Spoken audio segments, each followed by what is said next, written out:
Kelinglar, bugun sindrom pustov follikula yoki puch follikul haqida gaplashamiz. Bu haqida juda ham ko'p ayol eshitgan, biladi ham nima sababdan bo'lishini, lekin ko'p ayollar даже anti-Müller gormon nimaligini va nima sababdan bu analiz topshirish kerakligini umuman bilishmaydi.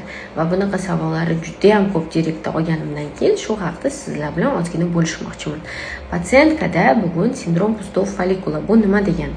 Har bir ayol homiladorlikka harakat qilayotgan ayol birinchi o'rinda anti-Müller gormondan boshlash kerak deb o'ylayman.